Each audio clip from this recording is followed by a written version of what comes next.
idimee kiyya malee karaan natti ba'ee si galee jira miti. Idimee kiyya malee maqaan natti ba'e. Idimee kiyya malee biyyaan hin beekne keessa tan karaattate waan meeqa hojjechaa ture. Kushina gandaa keessa burcuqqoo xaabiin ta'e balaa isaatiin jechuudha. Si galee jira miti kan miidiyaa irratti ba'ee dubbate bichaa miti kan dhugaa qabu. Dhagaa ta'ee jechuudha. Hundi keessa nuna dhagaa jirtu. Ani waan biraan barbaadu waan barbaade isaa godhu si galee jiraatti. Haadha tiyya du'aa ishiitis haa ta'u jiraa ishii naa baasa. Sa'aatii 24 darbaa jirti. Bilbilli ishiiyyuu waama namni kaasan jiru ofan ejjeese hiikkadha maqaa balaa kiyyaan jecha. Iddiliin keessan irra ga'eenatu akkanas hin godhe miiseejii eega barreessite sa'aatii 24 guutuutti jirti. Sinii galee jira miti. Bo'uun barbaadu. Immaan kun mul'ifachuun barbaadu si galeera miti. Garuu haati tiyya waan takkaa taatu waagaan si kabalchiisa waganii. Itti kablibbataallee kan kana dura idimee kiyyaan miti. Kan jireenya kiyyaan miti. Kan maqaanatti baastee miti. Haati tiyya waan takkaa taatu. Nama itti bilbilaa jira. Laanta biyya Itoophiyaa gabaa isii rakkisaa jira. Mee ijoollee as jala jirtu ijoollee Itoophiyaa ijoollee biyya keenyaa galchaa laalaa eenyu akka inni itti godhe eenyu akkamitti akka isheen jireenya akkamii akka isheen jiraachaa turte.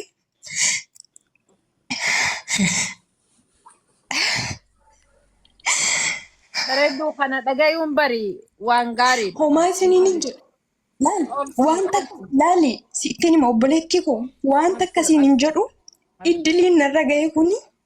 Iddiliin ijoollee anaa fi haadha tiyya irra ga'e kun iddiliin narra ga'e nama kamiifuu na obboleettii koo nama kamiifuu intala waggaa 14 tiyya ni lagguun beeku gaafa inni manaa baasee akka qoshaashaatti dhagatu. Si galee jira miti.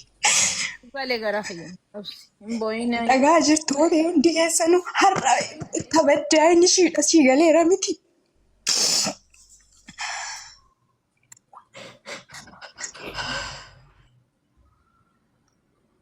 Galatoome kana nu ibsu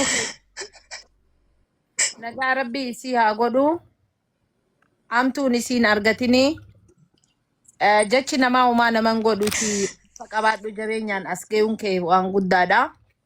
Haadha keetillee dhaggeeffadhu obboleettii koo gara keessatti na dubbisi bilbila biraan qabu bilbila kana qofaan qaba malee sagalee isaas nan dhaggeeffachiisa abbaan ilmoo ofiitii waan jedhu dhageessa abbaan ilmoo ofiitii waan jedhu. Dhageessaa keessan na dubbisiifan ergaa abbaan ofii bee balleessituuyyuu akkas namaan hin jedhu akkas namaan hin jedhu badduuyyuu ta'e akkas namaan hin jedhu si galee jira miti abbaan ofii akkas namaan hin jedhu laali miidiyaa irratti ba'eeti ijoolleen tiyyaa miti diqaaladha abbaa ishiin beeku diqaaladha narraa baasaa narraa riyaa jedhee waan meeqa haasee si galeera miti har'a garuu nutu badduu ta'ee nutu maqaan nu ba'e si galeera miti of gaarii godhe ijoollee leemmuu ijoollee camarrii kan jedhamte galchaa ta'u dhugaa baasaa haati tiyya lubbuudhaan jiraachuu isheen beeku. Obsi. Dubartii galee jira miti. Qormaata qaba duraan dursaa.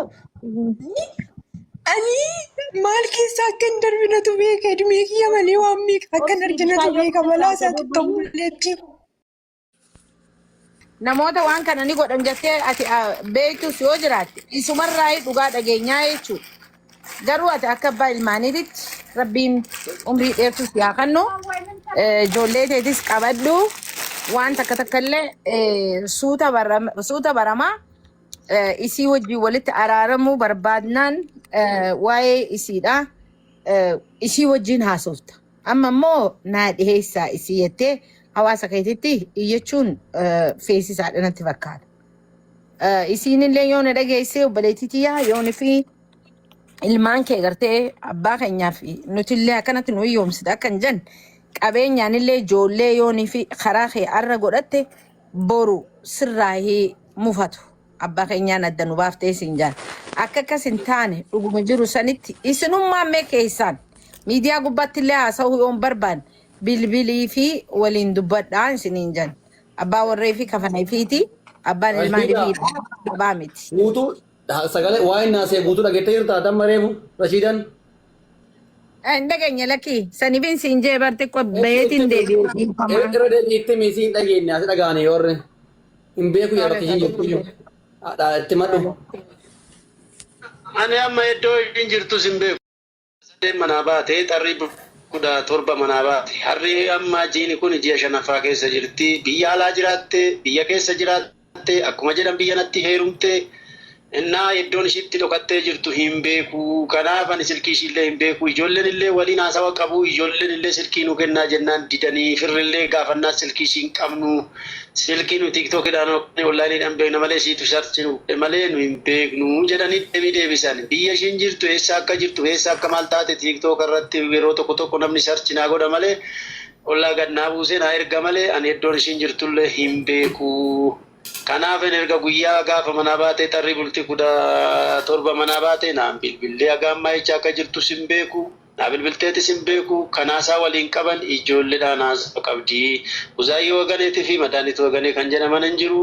Tiiktookni isaaniitii fi himuun isaanii beetii waganiif immoo kiyyaa kan jedhamtutu jira. Wayin buzaayyoo waganee kan jedhamu hin qabu waan ta'eef ijoolleen tun beeruuti jirti. Ishii wajjin haasawaa qabu jecha akka jirtu san hin beeku. Dubaay jirtii malee wanni nan beeku hin jiru jechuu barbaadeettan obboleettii ta'u. Rashida dhageette? Dhageette?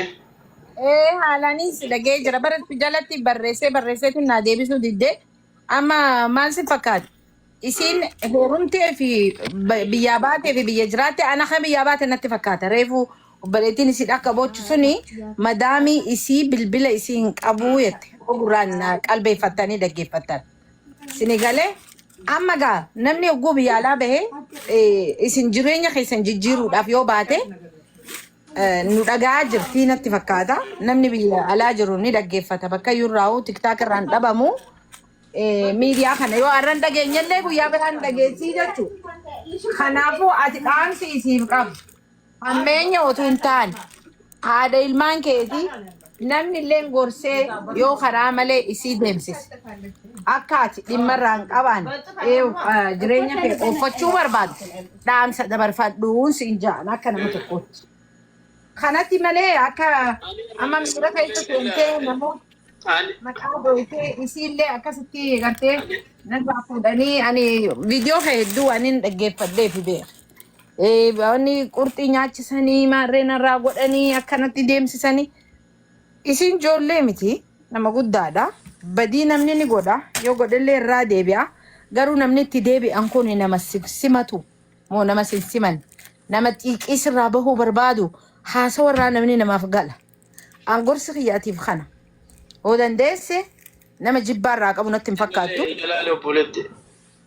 Laaloo obboleettii too dhaga'i. Ani amma intala tana yoo jette isaa obboleewwan gara ishiin gara abbaa waliin dhalatan keessaa ijoolleen ishii bataam muraana naachuu. Dooktora ituuwwan injinaara obboleewwan ishii jechaadha. Yeroo isaan jaalalas haa ta'uu jaalalaanis haa ta'uu waan akkaataaf malee jaalallis nu godhu ijoolleen mana barnootaa wajjin ani mana barnootaa keessaa hin baasee fudhadhe. Gaafa nan ishii fudhu ijoolleen obboleewwan ishii kutuba ishiitti illee hangafni ishiitti illee hojii mootummaa qabatanii jiru.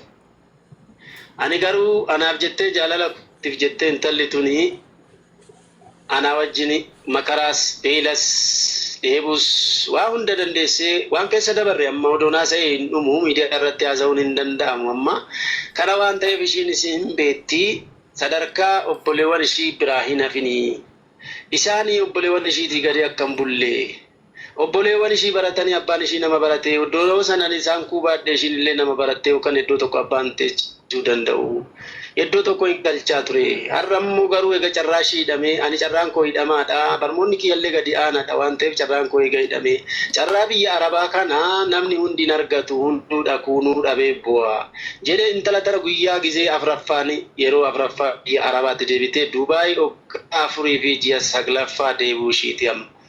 Suuda Arabiyaa waggaa 2 teessee achi deebitee Suuda maannoo Dubaay deemtee jira. Mijoon tuni gizee afraffaa biyya alaatti deebise. Maaliif sadarkaa ishii kanaan daa'ima amma ishiin hiriyaa ishiitii gadi akka hin taane akka ishiin namaa gadi hin taane Ani yoo carraan koo hidhame ishiin hidhu ishii ofii kootti of akkosaa qoleen ofii kootii beela'ee dhoobodeen ishiin akka ishii fuula ishii baduun barbaadu fuula ishii akka ishiin tashamaa qabuun barbaadu fuula ishiirraa akka bookeen bu'uun barbaadu tisiisni bu'uun barbaadu.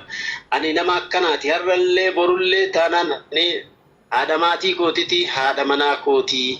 Kana waan taateef nan galallee jennaan araarallee jennaan ani fiqaadanyaadha siin jechuu barbaade tan obboleettii ta'u. Rashida sedekah aja. Galatoomi laal kana jechoota akkanaa kana miira keessa seentee waan jajjachuufanii fi kan akka ammeenyaaf hin jenne ibsa kana kan nuuf galatoomi. Ilmaan kee akka isii hubnirra boonfeen waan gaariidha. Abbaa warraa akkasuma namaa yaada. Si dhagahaa yoo jiraatte yookaanis namuu waraabeeti waan kana gadhiisaa beeki. Hojiin nuti warra miidiyaadha. Asa asirratti deemu babal'isuudha. Waan kana ta'eef isiin duraanuu eega biyya arabaa deemtee as deebi'uu turte. Haala namni itti sossobee deemsisu ka jiru natti hin fakkaatu gaa. Kun yaaduma kiyyaa kan jetta. Namni duraan ala bahee deemee deebi'e. Namni biraa sossobee biizaa siibaaf naa maal siibaaf naa akkaati jettu sanitti ka godhan natti hin fakkaatu. Miira keessa yoo seentee jiraatte miira irraa akka baatutti. Agartee nagaan walitti deebidanitti. Ilaalaale amma bakka ati jettu kanatti namni hin jira firas ta'e alagaas ta'e hin jira keessiin ishii bira jiru hin jira sii galee. Kanaaf amma ishiin kallattiin ishiin itti mana baatellee tokko maallaqallee haa qaadanii haa shawwadanii maallaqallee haa nyaatamuu baattuun beekuu kallattiin ishiin itti mana baatellee biyya lallaatte maallaqa intalaa birrii kan nyaate namatu nyaate birrii nyaatamuun gilsiidha. Ishiin garaa dhoffatte malee ishiin birrii nyaatamuun dhugaadha. Dambe deebitee immoo namni jiraachuun immoo kallattiidhaan dhugaadha. Namoota ishiin amma silkii kiyya biratti gattee deemtee simii kiyya gattee deemtee namoonni ittiin warrabsan jiru waan adda addaa irratti ergan hin jiru waan adda addaa irratti erganii waan adda addaa akkananii bakka waan hin taane keessa galullee na godhaa jiru ishiin amma satteetti adabattee teechi wanni isaan irratti ergan xiqqaa miti waan xiqqaa miti kana waan ta'eef ishii duuballee maallaqaan isaa shawwadamtu maallaqa sirraa nyaatanii lafas bita jettee haa shawwadamtu hin jira keessiin akkasii intalli kallattii feetinis gara kamiinis ta'u birrii nyaatamtee tokko kan mana baasellee sheemitu manaa. Ishee mana baate iso tun qabdu ina biraan qabdu birrin kan jiru do birrin bira jiraate nama akkasii ta'e baalagee ta'e nama ittiin baalagu ta'e maaggatu ta'e ishiinuu nannistu warruu nannisu sittani maani kanaaf amma waan hunda keessattuu intalli sheemitu qabee sheemii kana jennetu qabee tokkoffaa mana baate namni illee duuba jira namni illee kaleessa illee biyya laata jechee tiktoka waliin haasaa turte maal adda addaa waan godhu waan ta'eef isan waliin beenna ta'e ishiin isin beetti isan hundaa dhiisee taran yoo dhaga'u callisee kottu galee dheeni galchee sossobee dhiifama gaafadhee balleechee dhiifama naa godhi jedhee sossobee galchee garuu galtu kanallee ishiin kallattiin na wajjin jiraachuuf hin galle natti fakkaate salaloo kiyya dhuftee harka duwwaa dhuftee gaafa kaan ol jettee kaatee battee maalee ani har'allee borullee balballi kiyya banaadha. Anaaf haadha manaa kootii haadha ijoollee kootii daa'imni kooma akka kee jira kutaa harka namaa eeggata maatii kiyyatu har'a woonani nyaadde nyaata woonana agabuu oolee agabuu oola dhalli kun dhala waggaa afuriiti. Amma xiyyeessammuun isaallee miidhamaa jira. Yeroo ishiin hin dhufini gisee duraa sanuu wayyaa amma erga ishiin dhuftee deemtee daa'imti baay'een harkatti dhukkubsatee jira. Baay'ee cinqamee jira. Daa'imti immoo akka malee harkaa dhukkubsatee jira waan ta'eef naa of astaamee daa'ima astaamamuu hin dandeenye. Ani daa'ima kootti nangala'oo yoo ta'e bakka jirtu galuu hin dandeessi. Mirga ishiiti har'allee barullee balballi qobana anaaf ishiin gilsiidha. Hojii ofii cubbuu ishii kanatti seenuu ishiidha. Waan ofii ishiitti facaafattee hin hammatti waan ta'eef. Kanaaf ani irra barullee balballi kibbanaadha jechuun barbaade tan ofoletti tola kan matta sittaa isaa hin beetti kana mulu amma waan ishii sii deebistu hin beeku waan ishiin himattu hin qabdu naan rabsee akkas godhee maali naan jedhee na dabaddabee jette ani dabaddabuu miti firatti baasuu gosatti baasuu malee waan takka ishii wanni hin miidhes hin jiru qotiyoon afisitti hin dubbanne qotiyoonis badde.